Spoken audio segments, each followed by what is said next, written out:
Hello, class. I'm Clint Griffith. My topic is warfare during the 19th century in Africa. The best way I can explain the use of war between 1790 and 1890 is by breaking down the continent into three parts. For this situation, we will discuss West Africa, East Africa, and South Africa.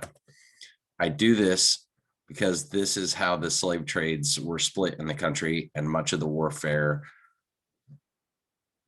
in Africa during this time is directly linked to the slave trades, the economy, commerce, as well as political power.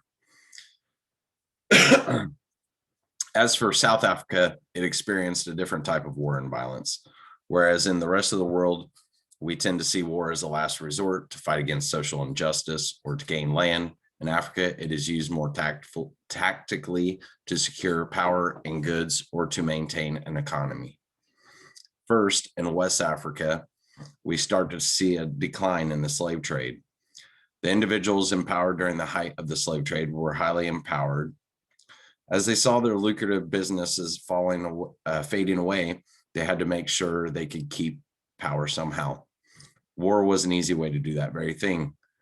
The moral downside of this, of course, is using your own people to risk their lives to stay in power. Also, it is very risky. If you win the war, you gain and retain power. If you lose, you could potentially, and more than likely, lose everything. If successful, you can use techniques such as was used to control the palm oil industry. In East Africa, the slave trade saw an increase, and along with it, violence. Here, violence was used to maintain order and to gather more slaves. This is more indicative of a military way of life than using war to defend or protect.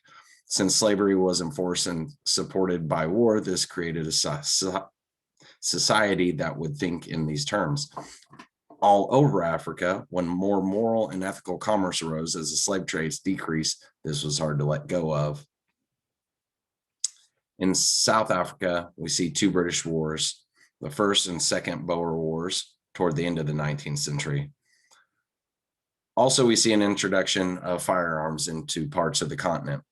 While firearms seem an advantage over traditional war weapons, without practice, knowledge, or quality weapons, this spells disaster.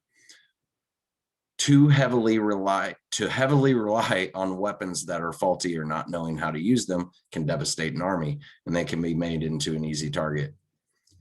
As we see an increase in the ivory, gold, and diamond trades, Great Britain begins to gain more interest and makes moves to be involved in these trades. This leads us into the colonial era in Africa for the last few decades of the 19th century. Warfare during this century, I think, can better be defined as violence to maintain a society based around politics, economy, and commerce, opposed to what most Americans today would define warfare as. Thoughts today about war tend to drift to thoughts of patriotism and honor. Thank you.